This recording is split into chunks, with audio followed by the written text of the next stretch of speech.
Something like 2 years ago, there was an announcement that Iko Uwais, Tony Jaa, and Tiger Chen would be in a movie together, and I got very excited. And then, probably less than 24 hours later, they announced that Michael Bisping, Michael Jai White, and Tony Jaa would also be in the movie. And my excitement turned into acting like a complete spaz. And I had to make this meme because I'm 22 years old and we can only communicate in SpongeBob memes.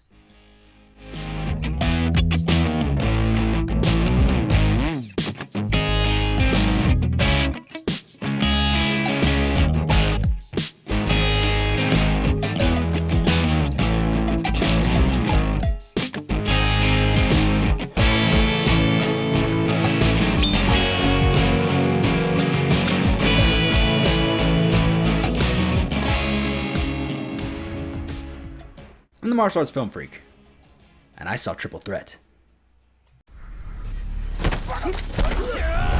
There's a cost to you. Think twice before you continue. Put it on my credit card.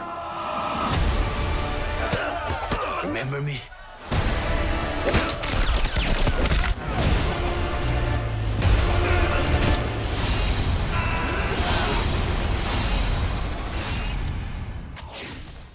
Triple Threat stars Scott Adkins, Michael Jai White, Michael Bisping, Tony Jaa, Tiger Chen, Iko Uwais, Jija Yanin, and Selena Jade. Just all of the people who bring joy to my life. Love you, babe. The three Westerners play three highly trained assassins who are paid to take out an heiress who has a political plan to wipe all crime from this country. And the three Asian leads, Iko Uwais, Tony Jaa, and Tiger Chen, are sort of three heroes for hire. No, they're sort of soldiers of fortune who just sort of stumble upon this woman because she needs help, and they help, and the action is very exciting. There is actually some sort of history between all six of the leads, the protagonists and antagonists, that makes sort of their relationship not special, but interesting. The film was directed by Jesse V. Johnson, who, despite having many years and even decades in the film industry, in the past few years has really blown up in terms of spectacle martial arts movies, having just made The Debt Collector, Accident Man, and Savage Dog. And yes, all three of those do have Scott Adkins. I think they're friends. From a story standpoint, I think this one does stand out. It doesn't take... it doesn't do things like, I guess, The Raid 2 does. The Raid 2 has been compared to The Godfather in terms of its plot and storytelling. I do think this movie does a really good job and tells something other than just your classic revenge plot that many martial arts and kung fu movies do. It's sort of a classic thing they do. You've killed my father, you burned down my temple, I will get revenge, blah blah blah, you have offended me and my family and the Shaolin Temple. Prepare to die. While the story really is just three men hired to kill this one girl and the other three men protecting her, I do feel that there is more with each of the characters' backstories, both with each other and personal, that sort of enriches the story. It's in a similar way that I think John Wick becomes even more interesting with the Continental and this like Assassin's League. There's certain histories that each character has that makes them just that bit more interesting. Iko's character in particular, I think is the most interesting because you kind of don't know what he's up to the whole time. I think that is all that I will say about that, because I think he's one of the most interesting parts of the movie, and if I go into anything else, that's a spoiler. So Iko cool. Aside from the fight scenes, which I will get into in a second, I really love how this movie dedicates the time to each of the teams. You get to, car passing by, understand the dynamics of what has led to this friendship between Iko Uwais, Tiger Chen, and Tony Jaa, and what are the dynamics of this team of expert assassins, Scott Adkins, Michael Jai White, and Michael Bisping. At times it seems like they're clashing, but the movie just puts in a lot of time into how everybody works and how they all operate as a trio. And it's really this dynamic of the friendships and the partnerships between characters that I don't think we get to see in something like The Expendables. There's probably a scene or two in those movies, but I don't remember anything that really tells us major backstories of characters and how that affects their friendship with another. You get some sort of backstory on Liam Hemsworth in Expendables 2, and then he's dead 10 minutes later. So, plot. And even outside of the two teams, Selena Jade is... It's hard to say. I want to say she's fun, but she doesn't, like, tell a bunch of jokes. She feels more than just a damsel in distress. There are moments, sure, when she's running away screaming. What can you do about that? But I don't remember what I was talking about. I was talking about Selena Jade not entirely feeling like a damsel in distress. She does in moments where she's like running away and trying to get help. Sure. But they do like fun little things where they're like great character moment with Tiger Chen. He tells her, "You have to drive." She's like, "Why?" He's like, "It's a girl's car." And she's like, "Cars don't have gender." And he's just like admits it. He's like, "I don't know how to drive. I'm sorry." But just in this small thing where she has to drive, it does something for her character that her just having to sit in the back seat wouldn't have done. Like her actually having to panic, getting shot at, and Scott Adkins jumping on the hood of the car, and she has to drive. She's the damsel here. She's the one running away. She's the one that they are out to kill. And for some reason, Tony Jaa and Tiger Chen don't know how to drive. All right, the action. That's what this movie was made for. Right? So if you have a favorite genre or a franchise you love, Star Wars, Marvel, or something, every now and again you see something that hits you here and just makes you smile and go, "Oh yeah, this is why I love this." It's a similar feeling to your very first interaction with it. Even though I was raised on sort of Bruce Lee and Power Rangers and fighting games, the first time I saw Ip Man or Ong Bak, something hit me and I was like, "Oh, this is my new favorite thing." That is what happened with this movie. There is a quick exchange at the very beginning between Iko and Jaa. We see it in the trailer. And more than just like some shiny kicks and some flippy shit, they have very fast, very technical exchanges that are beautifully put to film by Jesse V. Johnson. Thank you, Director Johnson. Nearly every single character here gets to mix it up with somebody. Nearly everybody fights Bisbing. Nearly everybody fights Jaa or Adkins or White.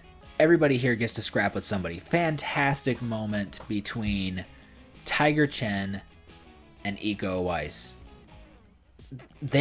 You get a sneak peek at what they could do in Man of Tai Chi.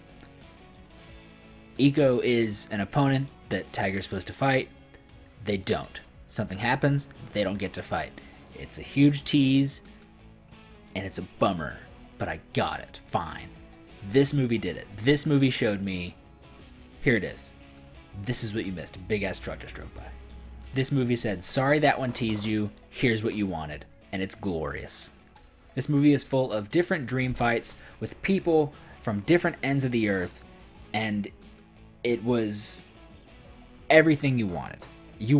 For years, people have wanted to see Tony Jaa versus Scott Adkins, or Iko Uwais versus Tony Jaa or Tiger Chen, or I wouldn't have even thought that I wanted to see any of these guys fight Michael Bisping. I'm a UFC fan. I've never been the biggest Bisping fan.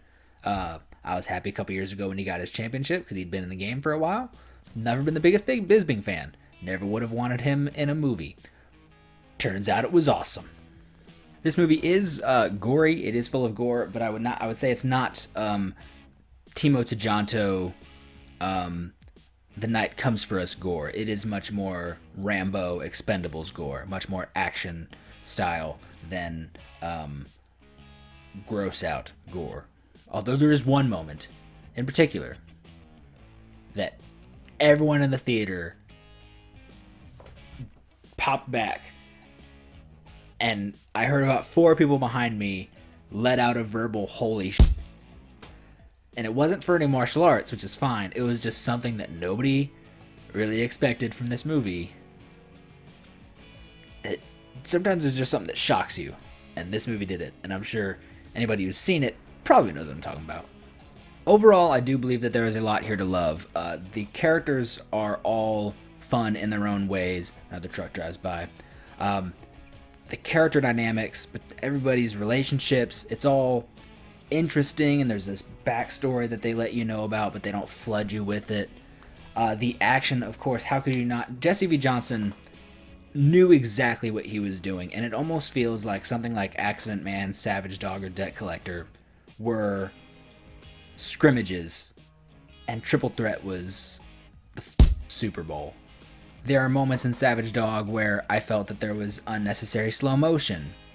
Can't really think of any moments where there was unnecessary cutting, because Jesse V. Johnson seems to just understand, if I have the talent, I don't need to do much. I can add cuts where I believe they're necessary, I being Jesse V. Johnson, but really just keep it backed up, maybe change an angle every now and again, and you're good. And Jesse V. Johnson completely understood that. He had the talent on camera. He didn't have to overreach behind the camera. There is a glorious moment where Tony Jaa and Iko get to go 2-on-1 with Scott Adkins, and I wanted it to last so much longer. It probably only lasted like 45 seconds. I wanted it to go on for like 30 minutes. Everyone does a completely fine job in terms of acting. It felt like there were a couple moments that were probably a bit dubbed, which, I mean, makes sense. I don't know how Tony Jaa's English is. I think Tiger Chan's mostly is fine. Iko Uwais has been getting better because he's been doing some more American projects, or at least helping out with some. I just don't know how Tony Jaa's English has always been. So he seemed probably the most dubbed. Maybe a little bit of Selena Jade and some Jija Yana dubbing. But other than that, I think this may be one of Scott Adkins' very best acting performances, in my opinion. But it's also because he gets to be a bad guy, and it's just like in wrestling, wrestlers love to be the heel, because you just get to be smarmy and a bit of an asshole, and you just kind of get to say whatever you want. And I think Scott Adkins just kind of, I'm not saying he did be himself, but he got to just have fun. He didn't have to like carry some heavy load on his shoulders in his performance. He just got to be a dick. In the end, I think I'm going to give this movie about 9 dream fights out of 10. There was moments that I wish would have lasted a bit longer. The action is spread out. It's not completely sporadic throughout the movie. There is like some sort of car chase or something. And there are shorter fights riddled throughout the beginning and a couple sprinkled in the middle, and then it all hits at the end, which makes sense. Just as